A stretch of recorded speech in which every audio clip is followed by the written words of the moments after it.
My husband left me an inheritance worth over $8 million, and I decided not to tell anyone. Thank God I did. One Monday morning, I asked my daughter-in-law if I could borrow $50. She replied, "Go get a job, you lazy old woman." I only said 3 words that left her speechless. "I'm so glad you're here. Stay with me until the end of my story, and tell me in the comments which city you're watching from. I'd love to know how far my story has traveled." My name is Lori. I'm 64 years old, and I live in Charleston, South Carolina. I used to think I understood loneliness, but I was wrong. True loneliness isn't being alone. It's being surrounded by people who secretly wish you didn't exist. 6 months ago, I buried my husband, Richard, after 42 years of marriage. The funeral was beautiful, if one can call watching your life partner lowered into the ground beautiful. But what came after was far worse. The house suddenly felt enormous. Every morning, I still reached out for Richard's warmth, only to find cold sheets. The silence was deafening. No more of his silly breakfast jokes, no more of the soft snoring I used to complain about. Now, I'd give anything to hear those sounds again. But worse than grief was the way my own son treated me, as if I were already gone. David, my only child, used to call every Sunday when Richard was alive. We'd talk about the kids, work, and weekend plans. Now, sometimes 3 weeks go by without a single call. And when he does call, his voice feels forced, like he's checking a box on a to-do list. "Mom, how are you doing?" "I'm fine, sweetheart." "Good. Gotta go, Amber needs help with dinner." Click. That's Amber, my 28-year-old daughter-in-law, blonde, beautiful, and always looking at me like I'm something unpleasant stuck to her shoe. She inserts herself into everything. But it wasn't always like that. When David first brought her home 5 years ago, she was sweet and friendly, asking me about old family recipes, complimenting my little garden, bringing the kids to visit every weekend. Everything changed the day we returned from Richard's funeral. I remember it clearly. I was still in my black dress, standing in the kitchen when David and Amber walked in with the kids, Sophie, 7, and Eli, just turned 4. The kids ran to hug me, but Amber stood back, leaned toward David, and whispered something that made his face turn serious. "Mom," David said carefully, "we need to talk about your situation." "My situation?" I asked. Amber cut in, her voice sweet but laced with condescension. "We're just worried about you. Living alone in a big house like this must be expensive." I glanced around my modest 2-bedroom home in the Charleston suburbs. "Big?" I smirked. "You could fit your entire house in my living room." "I'm fine," I said. "Your father and I always managed our money wisely." Amber and David exchanged a look, one I didn't understand at the time, but now I do. "Mom," David said gently, "we know Dad didn't have much insurance or a pension. We just want to make sure you're financially secure." Amber nodded. "Exactly. We just don't want you to struggle." But her eyes told another story, one that had nothing to do with care or concern, and everything to do with money. That was the beginning of everything. Over the next few weeks, their visits turned into inspections. Amber would walk around the house pointing things out. "This needs fixing, that's old," then suggest I sell the house and move into something more manageable. She opened my fridge and frowned. "Lori, you don't need to buy this fancy yogurt. The store brand tastes just as good." She even went through my utility bills, shaking her head. "Your electric bill's too high. You should keep the thermostat lower." David just stood there, nodding along, avoiding my eyes. My son, who once protected me from bullies, now silently siding with a woman who treated me like a burden. The worst part was how they acted in front of the kids. Sophie and Eli still ran to hug me, eager to tell their stories, but Amber always stopped them. "Grandma can't buy you toys anymore. She has to save money now." "But Grandma always buys us presents," Sophie said, confused. "That was when Grandpa was alive," Amber replied, throwing me a sharp look. "Now it's different." That phrase, "now it's different," echoed in my mind. 3 months after the funeral, my car started making a strange noise, probably just needed a tune-up. I mentioned it to David, hoping he knew a good mechanic, but Amber jumped in right away. "Repairs can cost hundreds of dollars, Lori. Maybe you should think about whether you really need a car. There's a bus route that goes straight to the grocery store." A bus. At 64, after nearly 50 years of driving, she wanted me to ride the bus like someone living off public assistance. But I stayed quiet. I always stayed quiet. Richard used to say I was too kind for my own good, that I let people walk all over me because I didn't want to cause trouble. He was right. And then came the breaking point last Monday morning. I wasn't feeling well, just a cold, but at my age, even small things hit harder. My blood pressure medication had run out, and my arthritis pills were nearly gone. The pharmacy was only a 10-minute drive away, but the car noise had gotten worse, and I didn't feel safe driving it. I called David, no answer. Called again an hour later, still voicemail. Finally, I swallowed my pride and called Amber. "Hi, Amber, it's Lori. Sorry to bother you, but could you give me a ride to the pharmacy? My car's acting up and I don't feel comfortable driving it." "Oh, Lori." She sighed, as if I'd asked her to donate a kidney. "I'm really busy today. I've got yoga class, lunch with a friend, and I promised to take Sophie shopping for her ballet recital. It'll just take a few minutes. Can't you call an Uber or something?" "Uber? Just to pick up $50 worth of prescriptions?" She wanted me to spend over $30 on a short ride. I said, "I don't have the Uber app on my phone." Amber replied, "Well, you'll have to figure something out. Maybe David can help you later." But David never called back that day, or the next. By Wednesday, I was feeling weaker. The cold had moved to my chest, and I was almost out of medicine. I counted the cash in my wallet, $35. Not much, but enough for my prescriptions and some cough syrup. And then I made the mistake that changed everything. I called Amber again. "Amber, I'm so sorry to bother you, but could I borrow $50 until Friday, when David gets paid? I need to pick up my medicine, and I'm a bit short." Silence. "Are you asking me for money?" "Just $50. I'll pay you back, Amber." Her voice turned ice cold. "I think it's time you face reality. You're an adult. If you need money, get a job. Stop calling me every time you have a problem." My heart started pounding. "Amber, She cut me off. "Oh, stop playing the poor widow already. It's pathetic. You want money? Go work at McDonald's. Maybe for once in your life you'll actually do something useful instead of sitting around feeling sorry for yourself." Each word hit me like a punch to the chest. "Lazy old woman. Don't expect anyone to take care of you anymore," she shouted, her voice dripping with contempt. I stood in the kitchen, gripping the phone so tightly my knuckles turned white. It wasn't about the $50, it was about respect, about family, about the fact that my son's wife saw me as nothing but a burden. "Let me tell you something, Amber. You're going to regret this." My voice was calm, steady, even though my hands were shaking. "Are you threatening me?"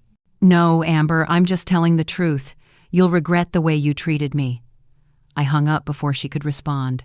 Then I stood there in silence, hearing nothing but my own heartbeat echoing in my chest. After a while, I went into the bedroom and opened the closet where Richard's old shirts still hung. I reached behind them and touched the small safe he had installed years ago. Inside were documents that could change everything, papers proving that Amber had just made the biggest mistake of her life, but not yet. Not today. Today, I'll let her believe she's won. After hanging up, I sat down in Richard's old armchair and let the memories flood back. 42 years of marriage, and even after his passing, I was still discovering new things about the man I thought I knew so well. 3 weeks before he died, Richard told me everything. He was lying in the hospital then, hooked up to the last round of chemotherapy treatments we both knew were futile. The doctors had started using phrases like palliative care and getting affairs in order. We understood what that meant, even if we didn't say it out loud. I was reading the sports section to him, like every morning, when he suddenly grabbed my hand. "Lori, sweetheart, we need to talk about something important." I lowered the paper and looked at him, frail and pale from the chemo, but his eyes were still sharp, still full of life. "What is it, Richard?" "There are things about our finances you don't know, things I never told you." "Why not?" "Because I wanted it to be a surprise in case something ever happened to me." My heart tightened. "What are you talking about, Richard?" He squeezed my hand harder. "Promise me you won't tell anyone. Not David, not Amber, no one. Not until you're absolutely sure you can trust them." "You're scaring me. Promise me, Lori. I promise." He took a deep breath, then said, "I've been investing our money for 40 years. Nothing risky or crazy, I've been careful. And a little lucky." I frowned. I knew we had some savings, maybe $100,000 or $150,000. We'd always lived modestly, drove an old Ford, hunted for discounts. What kind of investing? Mostly index funds, a few blue-chip stocks. I started with $250 a month back in 1982. Each year I increased it $250, then $500, then $1,000. You never noticed because I set it to auto-deduct before the paycheck hit our account. I started to understand. How much, Richard? He stayed silent for so long I thought he had drifted off. Then he whispered, $8 million. The room spun. What? $8,200,000 as of last month. It's all in your name now, has been for years. The life insurance is just a small part of it. This is our real legacy. I couldn't breathe. $8 million. My mind couldn't process that number. But Richard, why didn't you tell me? All these years we pinched pennies, worried about bills. Because I wanted us to live simply, to appreciate what we had, not obsess over getting more. You see, he paused, choosing his words carefully. I've seen what money does to families. I've seen how it changes people. David might be different, but Amber, and maybe others, even David's children someday, money brings out who people truly are. It makes them believe they're entitled to things that were never theirs. I thought of that conversation as I sat in Richard's old chair. He was wise, careful. He made me promise to watch, to wait, to see how people treated me when I thought I had nothing. Test them, Lori, he said on his last day at home. See who loves you, and who only loves what they think you can give them. The test was over, and Amber had failed spectacularly. In the days that followed, I watched David and Amber with new eyes. They came by on Saturday, saying they just wanted to check on me, but in truth, it was part of their campaign to make me feel weak and helpless. The moment Amber walked in, she went straight to the thermostat. Lori, it's 72 degrees in here. That's too warm, you're wasting money on electricity. She turned it down to 68 without asking. David opened the fridge. Mom, you bought way too much food. It's going to spoil. You're living alone, remember? I know exactly how much food I need, David. Look, the yogurt's good until next week, and the milk will be gone before it spoils. Amber let out a dramatic sigh. That's exactly why we're worried, Lori. You're not thinking clearly about these things anymore. Not thinking clearly just because I bought enough food for 1 week?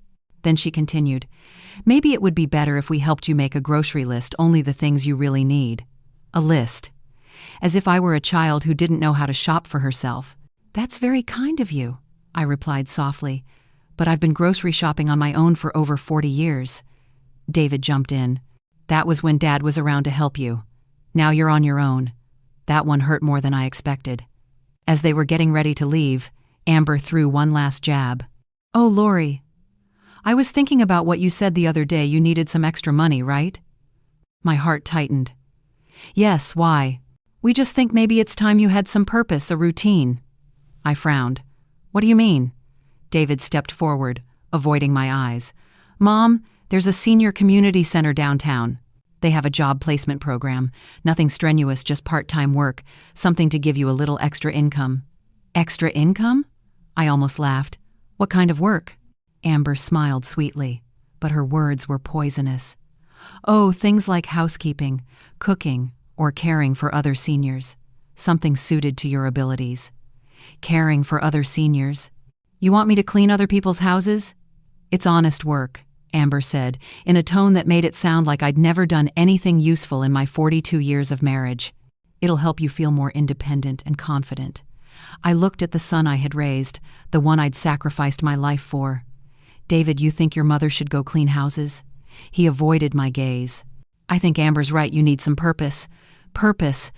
As if raising him, caring for his father, managing the household, volunteering at church, and looking after my own mother until the day she died all meant nothing. I'll think about it, I said quietly.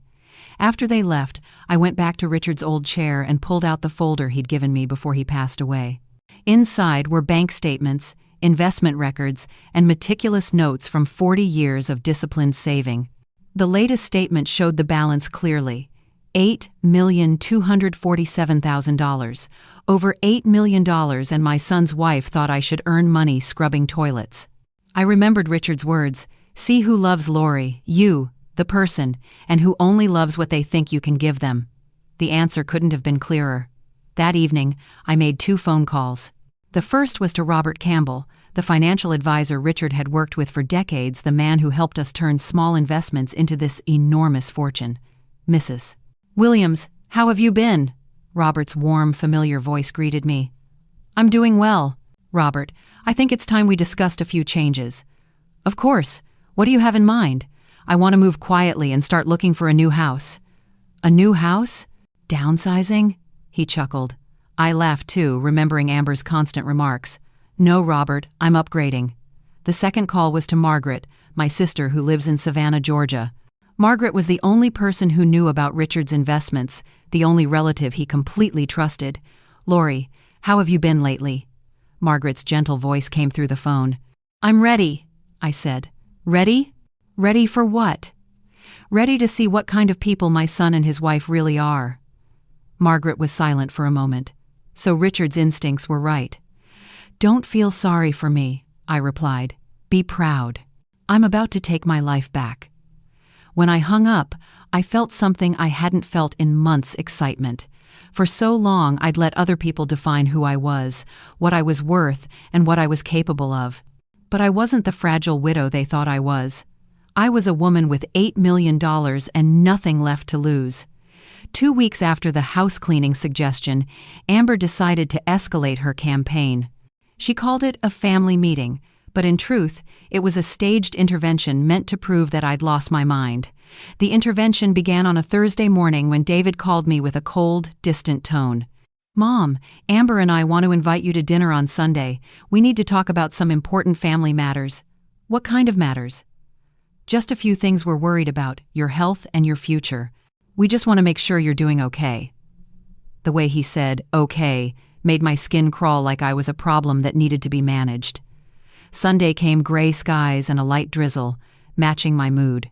I drove my supposedly unreliable car to David and Amber's picture-perfect home in the suburbs of Charleston, South Carolina. The car ran smoothly after I'd had it repaired for $55, less than what Amber spends on her weekly manicure. Amber opened the door. She was wearing a cream cashmere sweater and dark jeans easily worth more than my month's grocery bill. Her smile was dazzling but fake, like the plastic flowers perfectly arranged in the entryway. Lori, come in. Let me take your coat. She hung my worn coat next to her collection of designer jackets, and I couldn't help but notice the contrast. Everything in Amber's world was new, expensive, and flawless. Even the kids' toys were neatly organized in identical bins. Nothing was out of place. David walked out from the kitchen, wiping his hands on a towel. Hey, Mom, how was the drive? Good. The car's running fine now. Good, he said, not even asking what had been wrong or how much it cost to fix. The son I raised would never have been this indifferent. We sat in the living room, and I immediately felt like I was on trial. David and Amber sat together on the sofa across from me, a united front. The kids were nowhere to be seen. Where are Sophie and Eli? I asked. They're at Amber's mom's, David replied. We thought this conversation should just be between adults. Adults. The word stung, as if I somehow didn't qualify as one. Amber leaned forward, her expression serious but full of false sympathy, like a social worker about to deliver bad news. Lori, we've been thinking a lot about your financial situation. My finances? What about them? We're concerned that you're not as clear-minded about money as you used to be. That's perfectly normal at your age. At my age? I raised an eyebrow. David cut in, trying to soften the blow. Mom, what Amber means is, managing finances can be a bit overwhelming, especially after losing Dad and living alone. I've managed money just fine for 42 years. But that was when Dad was around to help, Amber said patiently, as if explaining something to a child. Now it's all on you, and we've noticed a few concerning signs. Signs? I clenched my jaw. What signs? Amber opened a small notebook she'd apparently been documenting my life. For example, last week, when you called asking for money for your medication, a responsible person would have budgeted for medical expenses. But instead of fixing your car issue, you asked us for money. That shows your problem-solving skills are declining. Declining problem-solving skills? I was 64. not 14. And then there's the grocery shopping, she went on, flipping a page. David said you're buying too much food and letting it go bad. That suggests you're not calculating how much you actually need anymore. I only bought an extra container of yogurt. It's not just the yogurt, Mom, David said. Hearing my son agree with his wife felt like a knife straight through my heart. Repeated poor judgment. That's what they called it. But Amber wasn't done yet.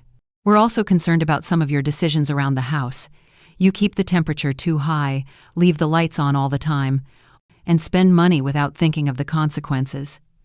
I keep my house at 72 degrees because that's what's comfortable for me. But that's wasteful. When someone's on a fixed income, every dollar counts. A fixed income. She said it like I was living off government assistance. We think, David said, glancing at his wife for approval. Maybe you should have some help with decision-making, at least until things stabilize. What kind of help? Amber's smile spread wider than ever. I did some research.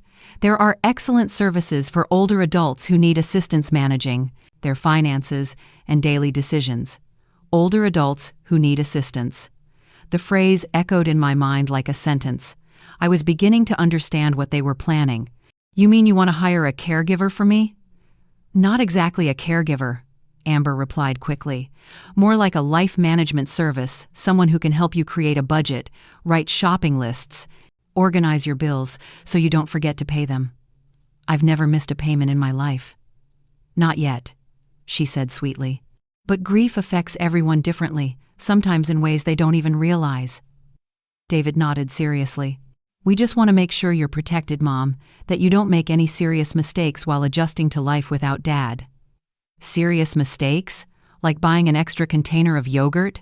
I asked, my voice turning cold. So what kind of mistakes are you worried about exactly? Amber glanced at David, then pulled out another sheet of paper. For example, we're concerned about you living alone in that big house. It's too much space for one person, and maintenance costs are high. My house is paid off. Yes, but there's still property tax, utilities, repairs, she went on, her tone perfectly rehearsed. We calculated that you could save at least $800 a month if you moved into a senior living community. A senior community? I'm 64. They're wonderful places, she said enthusiastically. They handle maintenance, cooking, even offer recreational activities. You wouldn't have to worry about anything anymore. I like worrying about my own life, I replied icily. David leaned forward. Mom, we're just trying to help. We know this is a difficult time for you. I'm not having a difficult time. But you called asking for money, David, Amber cut in. I borrowed $50 once. Her voice took on that patronizing tone again. Lori, it's not about the amount, it's about the pattern. Today it's $50 for medicine. Tomorrow it could be the electric bill, then property taxes. I've never been late on a single bill. Not yet, she repeated, but we want to prevent that before it happens. I looked at the two of them and finally saw the truth. This wasn't concern, it was a plan for control. They were trying to convince me and maybe even themselves that I was incapable, so they'd have an excuse to interfere and take over my life. Have you two ever even visited one of these senior communities you're talking about? I asked. Amber's eyes lit up. Of course, there's a wonderful place called Sunset Haven, about 20 minutes from here. We toured it last week. You toured a nursing home for me without asking my opinion? It's not a nursing home, David said quickly. It's an independent living community with support services. We just wanted to have the option ready, Amber added. We already scheduled a visit for you next week just so you can take a look. They had made plans for me without even asking. I stood up, my hands trembling with anger. Let me make sure I understand this correctly. You two think I'm incapable of managing my own money, my home, and my grocery shopping. You want me to move into some senior facility where strangers make decisions for me? Mom, that's not what we mean. And you went ahead arranging everything behind my back? Amber's face froze, that sweet, polished mask finally cracked. Lori, you're overreacting. We're only trying to help. Help me? Help me with what, exactly? To help you accept reality, Lori. Her tone turned sharp. You're an older widow with limited income. This is the kind of decision people like you have to face. An older widow with limited income. I looked at the son I had raised to be kind, independent, and compassionate. David, do you agree with your wife? He avoided my eyes. I think we all just want what's best for you, Mom. And you think what's best for me is to give up my independence? I just think you should be realistic about your current situation. Current situation. As if losing my husband had made me stupid. I grabbed my purse and headed straight for the door. Where are you going? Amber asked. I turned to look at them sitting there in their expensive home, convinced they knew what was best for me. I'm going home, I said. To my house, the one that's apparently too big, where I can set the thermostat however I want and buy as much yogurt as I please. Lori, you're being unreasonable. No, Amber. I'm reacting perfectly reasonably to being treated like someone who's lost her mind. Just as I reached for the door handle, I heard her voice cold, calculated, enough to freeze me in place. See, David? This is exactly what I mean.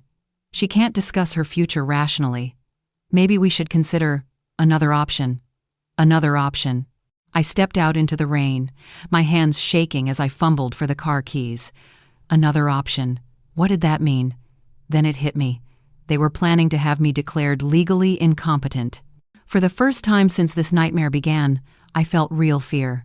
But as I drove home, that fear slowly hardened into something else, a cold, deliberate anger. They thought I was a helpless old woman with no choices. They were about to learn just how wrong they were. A week after the so-called intervention, a dinner invitation arrived. David's voice on the phone was carefully neutral, though I could clearly hear Amber whispering instructions in the background. Mom, we'd love to have you for dinner on Friday night. The kids have been asking about you. Lies. If Sophie and Eli truly missed me, they would have called like they always used to. Is there a special occasion? I asked. No, just a family dinner. Amber's making roast beef. Roast beef, the very recipe I taught her the day she married David, when she still pretended to care about family traditions. I almost said no. Every instinct told me this was another trap, but I needed to see just how far they were willing to go with this act. And I missed my grandchildren painfully so. What time's dinner? 6:30. Oh, and Mom, he added, you might want to dress nicely. We invited a few other people too. Other people? My heart tightened. Who? Just some friends, people who care about you. I hung up, already knowing things were worse than I'd imagined. Friday evening, I chose my outfit carefully, the navy dress Richard had always loved, my mother's pearl earrings, and my wedding ring. I wanted to look like a woman of dignity, not the senile old lady they wanted to portray me as. When I arrived, David and Amber's house was unusually lively. Through the window, I saw more people than usual. My heart started to race. Amber opened the door wearing a black cocktail dress far too formal for what was supposed to be a family dinner. Lori, you look wonderful. Come in, come in. Her smile was radiant, but icy cold. The living room was full of people I barely knew. A middle-aged woman in a business suit stood by the fireplace. A gray-haired man with a gentle face sat on the sofa, holding a briefcase. David stood near the kitchen, looking uneasy. In the corner, Sophie and Eli sat quietly with their tablets, clearly told to stay silent, so the adults could talk about important matters. Lori, Amber began, her voice dripping with polite insincerity, I'd like to introduce a few people who'll be helping us tonight. Helping us. Not helping me, helping us. The woman in the my. The suit stepped forward, smiling in a way that felt disturbingly friendly. Mrs. Williams, I'm Catherine Vallon, from BrightPath Senior Solutions. Just hearing the company's name made me want to walk right back out the door. The man with the briefcase stood up. I'm Dr. Robert Finn, a geriatric psychiatrist. I help families navigate challenging transitions. A psychiatrist. They had invited a psychiatrist to dinner. I looked around the room and finally understood. This wasn't a dinner, it was a staged intervention. A calculated effort to prove that I was incompetent. Please, have a seat, Catherine said, gesturing to a single chair placed right in the middle of the room, facing everyone like the defendant's chair in a courtroom. I stayed standing. I was invited to have dinner with my family, I said calmly. We'll eat afterward, Amber replied, still wearing that bright, fake smile. But first, we thought it would be good to discuss your future with some professional guidance. Doctor, Finn opened his briefcase and pulled out some papers. Mrs. Williams, he said. Your son and daughter-in-law have shared some concerns about your ability to live independently, about your safety and decision-making capacity. My decision-making capacity? I repeated, my tone icy. Catherine chimed in, her voice soft and patronizing, like she was soothing a child. There's nothing to be ashamed of, ma'am. At your age, many people begin to show mild cognitive decline after losing a spouse. It's perfectly normal. Normal. That word again. So what exactly do you people think is wrong with my cognition? I asked. Dr. Finn glanced at his notes. We've been told you've had difficulty managing your finances, made questionable spending decisions, and shown signs of confusion in daily tasks. I looked at David. He kept his head down, staring at his shoes, as if they held all the answers in the world. David, did you tell them that? His face flushed red. Mom, we're just worried about you. I asked. Did you tell them that? Amber interrupted. Lori, please sit down. You're getting agitated, and that's exactly what concerns us. I'm not agitated. I'm angry. There's a difference. Catherine immediately wrote something down. I could see her noting my anger as if it were a symptom. Mrs. Williams, doctor. Finn said gently but condescendingly, I'd like to ask you a few simple questions to assess your current mental state. My mental state, I said evenly, is that I am furious about being ambushed in my own son's living room by strangers who think I've lost my mind. Can you tell me what year it is? He asked. I stared straight at him. Are you serious? Please, just answer the question. The year is 2024. We're in Charleston, South Carolina, and I do not have memory loss. Amber exhaled sharply, annoyed. See? That's exactly what I'm talking about. She's always defensive over the simplest questions. I react when I'm treated like an idiot. Doctor, Finn continued, can you tell me how much money you currently have in your bank account? Ah, now I understood the real purpose. Why do you need to know that? Because your family is concerned that you may no longer have a clear understanding of your financial situation. I looked around, seeing the eagerness in every pair of eyes, like vultures circling a wounded animal. Catherine kept writing nonstop. Dr. Finn studied me like I was under a microscope. Amber's eyes gleamed with excitement, and David, the son I once loved, protected, and sacrificed everything for, was letting this happen. My financial situation is none of your business, I said quietly but firmly. Yes, it is, Amber interjected. Because when you can no longer take care of yourself, you'll become our responsibility. When I can no longer take care of myself? Lori, you called asking for $50. You couldn't fix your car. You buy groceries the wrong way. Those are signs you need help. Catherine nodded empathetically. At BrightPath Senior Solutions, we specialize in helping families transition their loved ones into the right care environment. I looked around and it hit me. This dinner was the first step in their plan to take away my freedom. Lori, we found a wonderful place for you. Absolutely perfect, Amber said, her voice smooth as silk. The same senior home you two visited without asking me? It's not a nursing home, David quickly objected. It's an independent living community with support. You'd have your own apartment, just with a little extra help. Help, you mean someone managing my money? I replied, my voice icy. Dr. Finn leaned forward. Mrs. Williams, do you understand why your family is concerned about you living alone? Because they think I'm useless. And do you think there might be some truth to their concern? I stared straight at him for a long moment. A stranger who knew nothing about me except what David and Amber had told him was asking me to admit that I was incompetent. No, I said firmly. I don't think so. Catherine sighed. Mrs. Williams, denial is very common in these cases. The fact that you don't recognize the issues your family describes could itself be a sign of cognitive decline. A no-win situation. If I agreed, I'd be admitting incapacity. If I denied it, that would be taken as proof of it.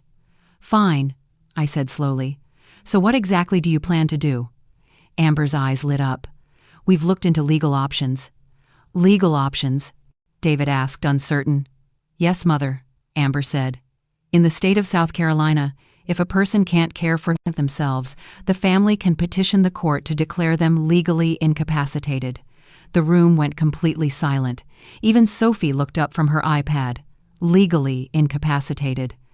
They were talking about stripping me of my rights. You want to take away all my rights? We just want to protect you, Amber said, her voice cold as ice. Protect you from making harmful decisions. I stood up, clutching my purse tightly.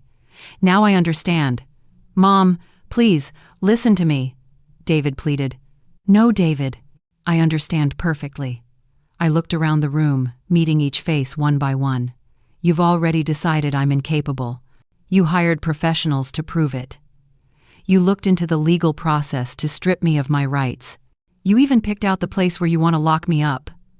We're just trying to help, Catherine interjected. No. You're trying to control me. There's a difference. I turned to leave, but Amber's voice sliced through the air, cold as steel. Lori, if you walk out of here tonight, we'll have no choice but to move forward with filing for legal guardianship for your own safety. I turned back, staring straight into her eyes. Are you threatening me? I'm warning you, if you refuse to be reasonable, if you won't accept help, we'll have to involve the court. I looked at my son one last time. David, you agree with this? He started crying but still nodded. I'm sorry, Mom. I can't just watch you destroy yourself. Destroy myself by living in my own home and buying my own groceries? I walked over to Sophie and Eli. The little girl looked up at me, her eyes full of confusion and fear. Goodbye, Grandma, she whispered. Goodbye, sweetheart, I murmured, then stepped out the door. As I turned away, I heard Dr. Finn say, You're doing the right thing, David. Sometimes families have to make hard decisions. Hard decisions. I drove home. In tears, my hands trembling on the steering wheel.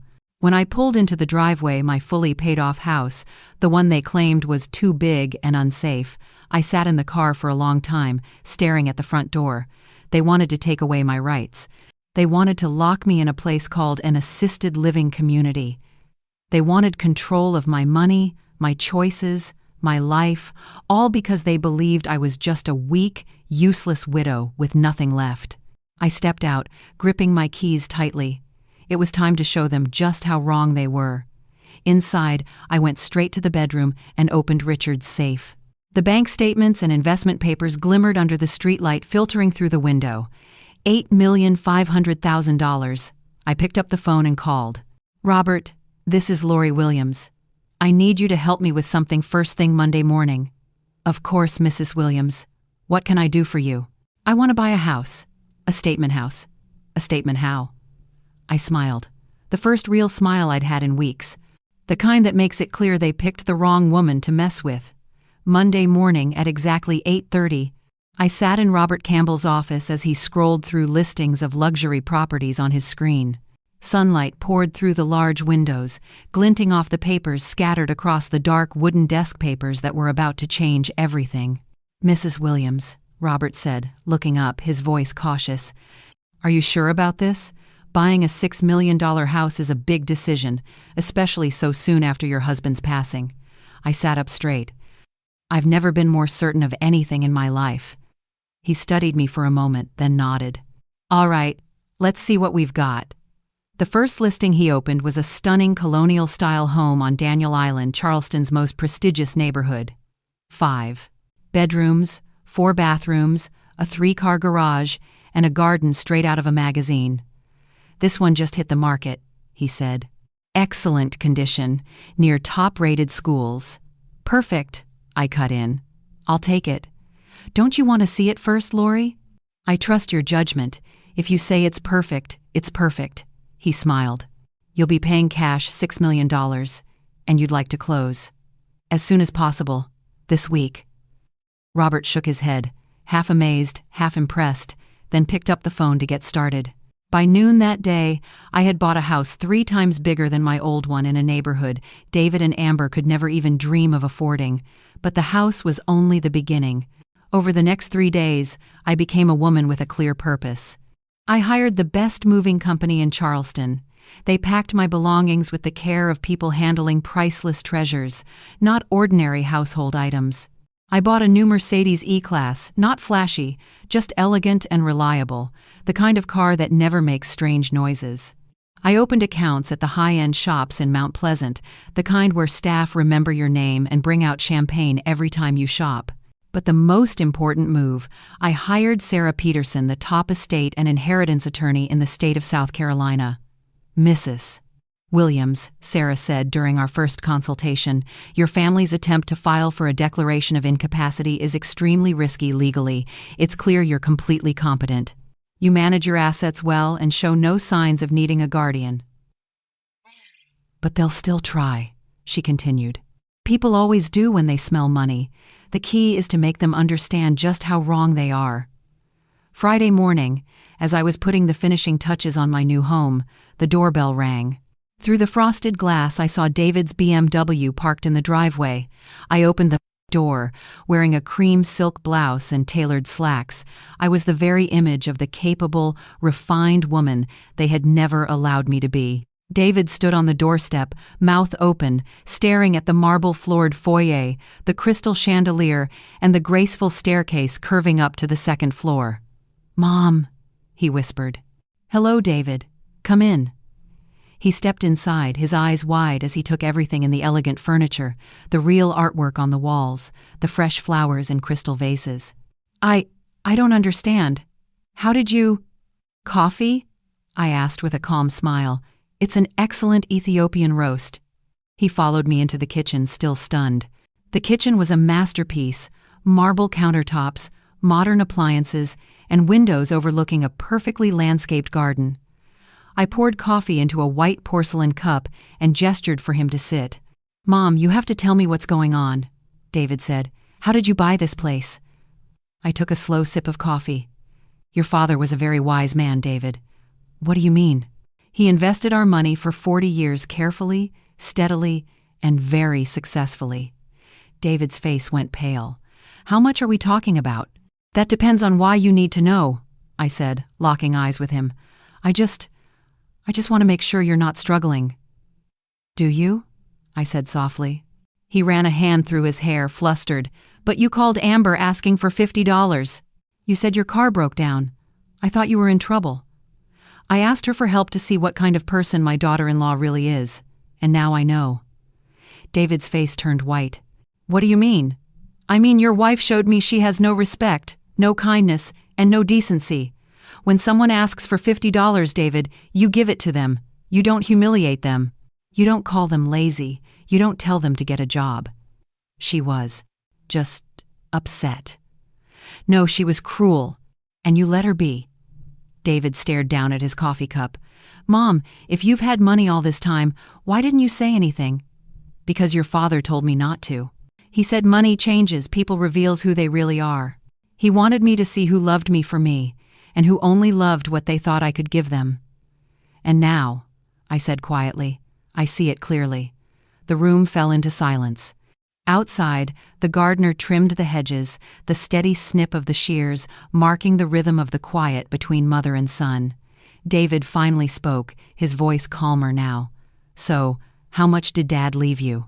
I looked at his face, searching for a trace of the little boy who once clung to me after nightmares, who used to draw Mother's Day cards with crayons, who once said I was the best mom in the world.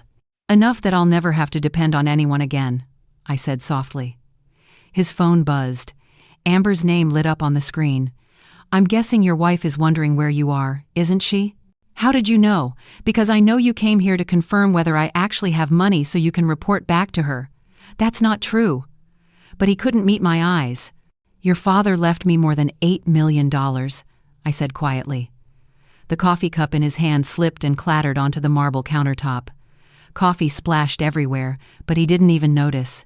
$8 million! 8.5 to be exact, as of last month," I said calmly. David jumped to his feet and walked to the window, staring out at my garden, the garden of the woman he once thought was fragile, but now could hardly recognize as his mother. $8 million, I repeated slowly, "and you two let me believe I was some poor old woman."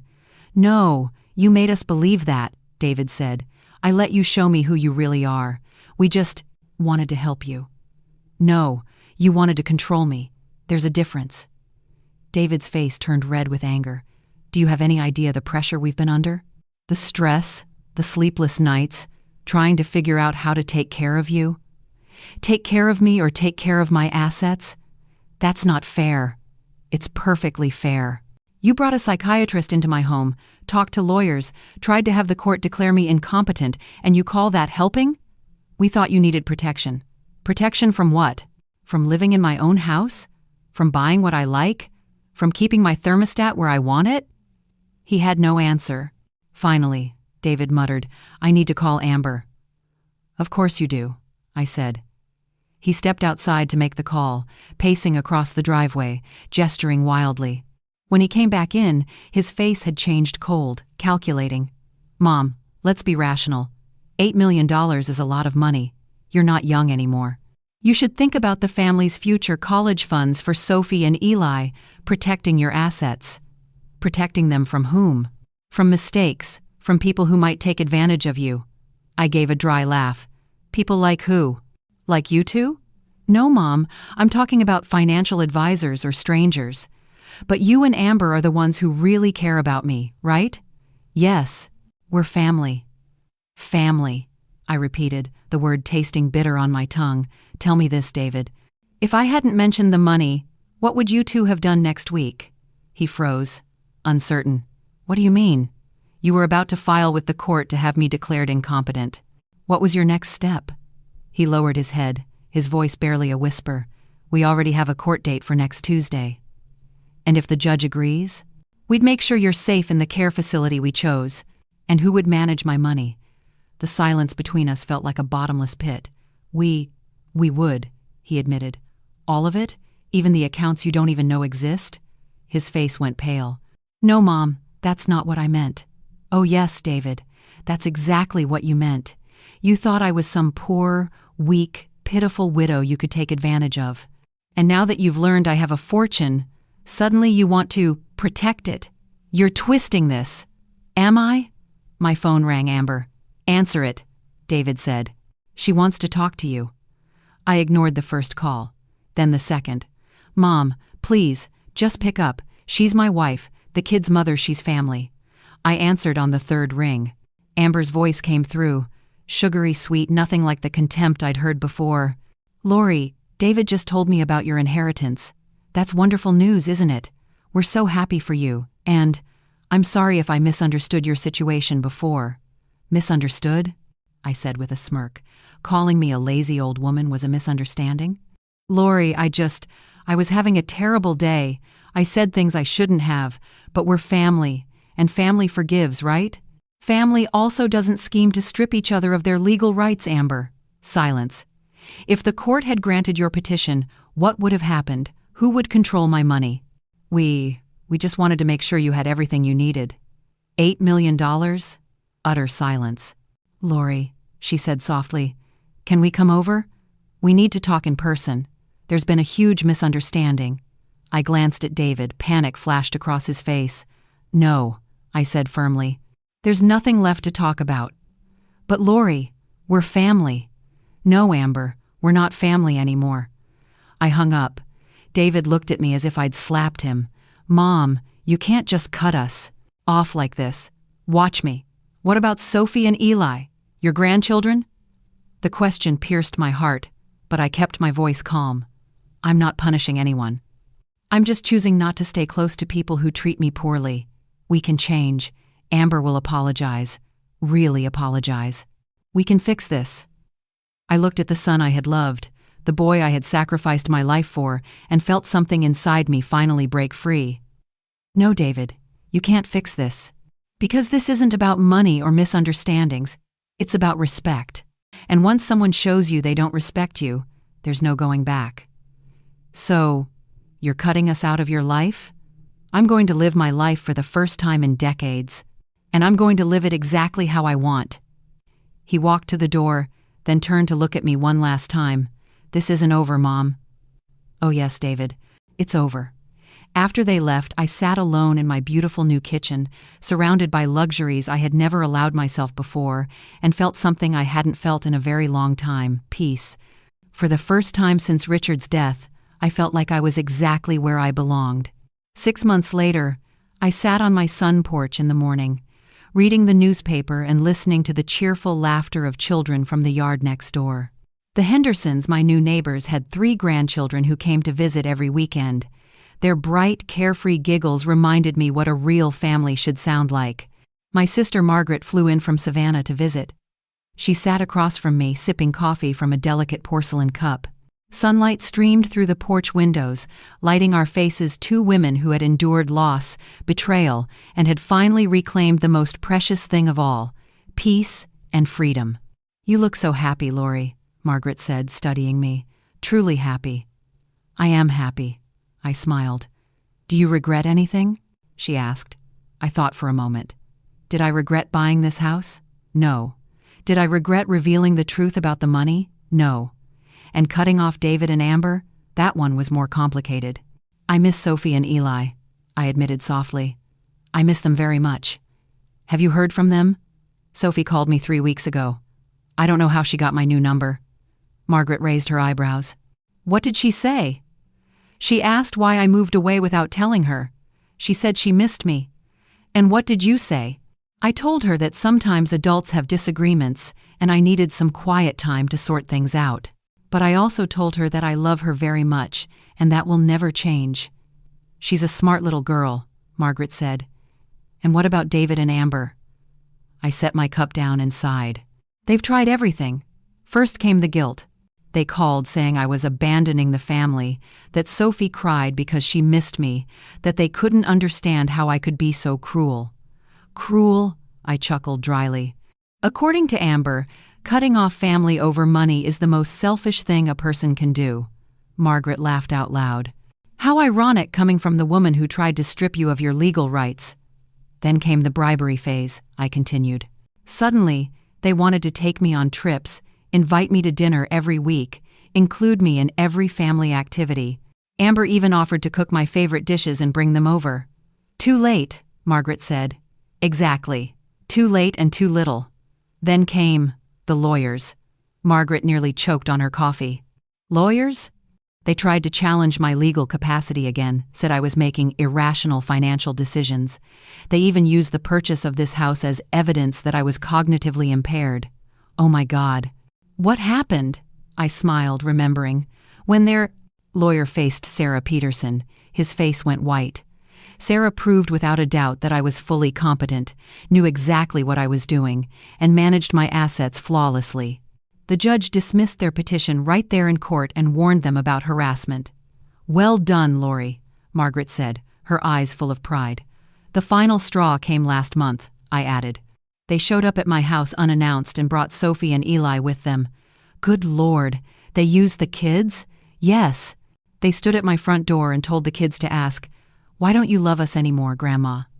The memory made my chest tighten with both anger and pain. "What did you do?" "I invited the two of them inside, gave them cookies and milk.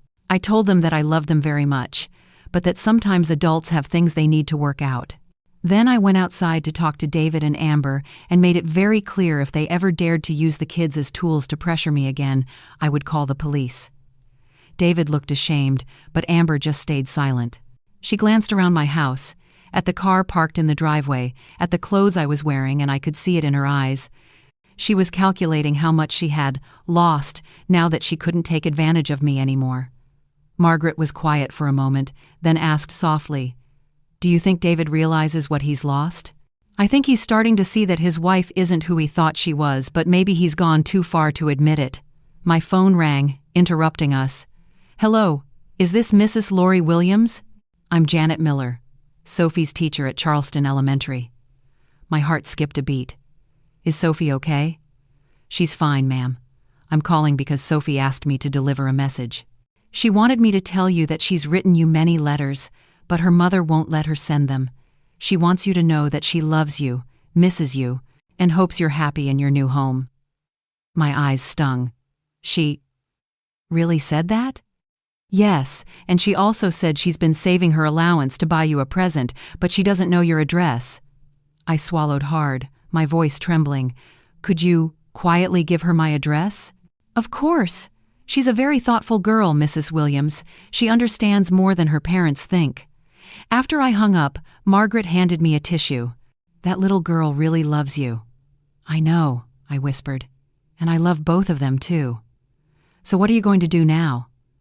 I thought about that question all day.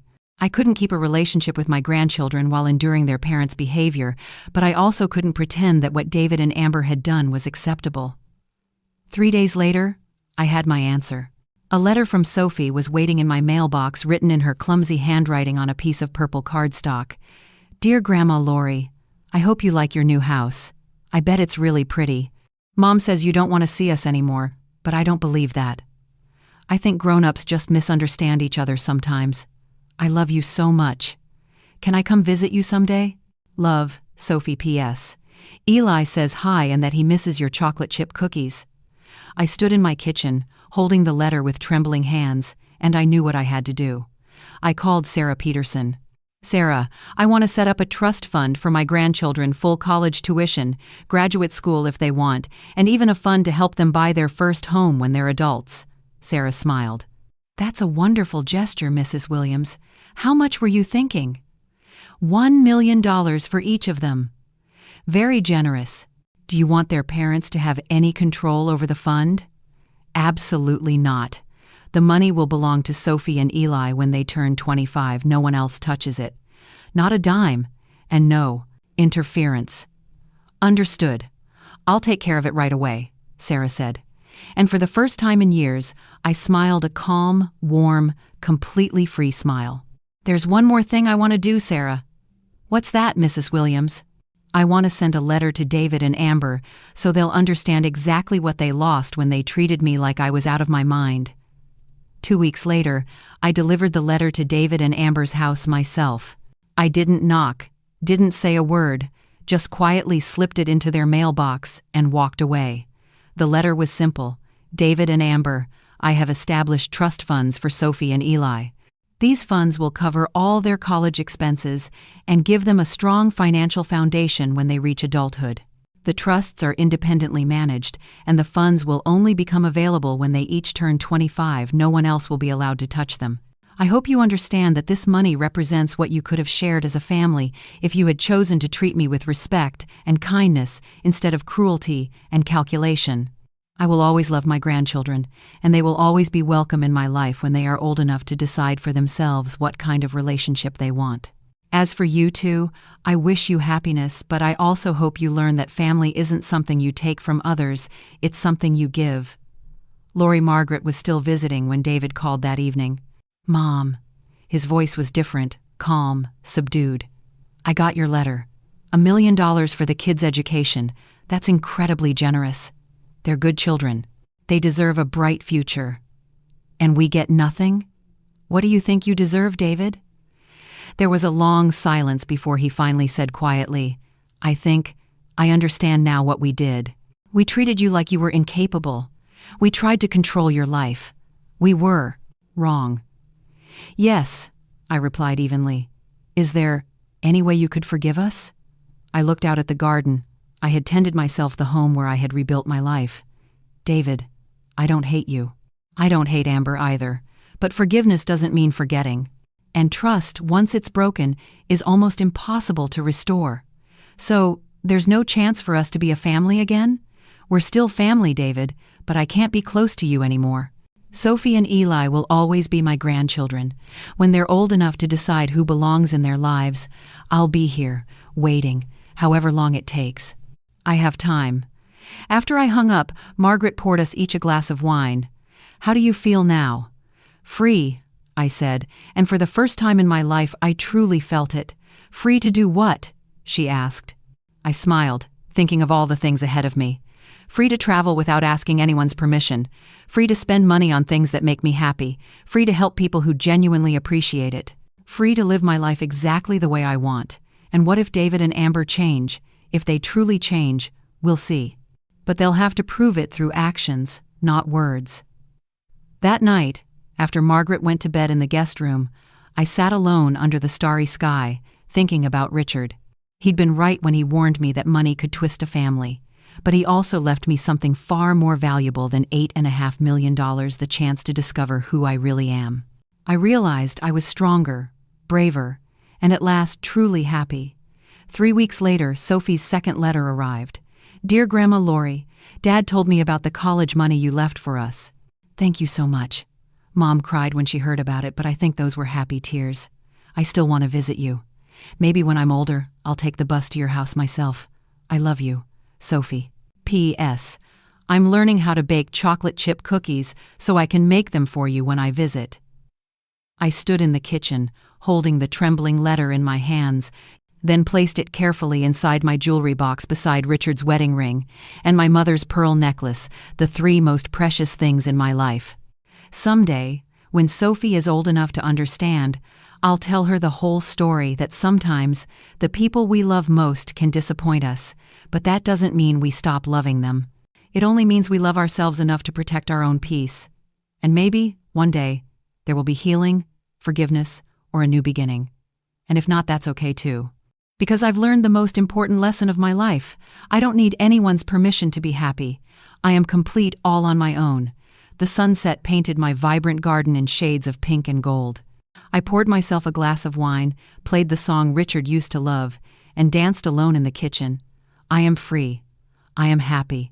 And I am exactly where I'm meant to be. This story is a work of fiction inspired by real events, with names and locations changed to protect the privacy of those involved. Lori, a mother and a widow, endured the heartbreak of being treated as helpless and worthless by her own son and daughter-in-law, who tried to take away her freedom.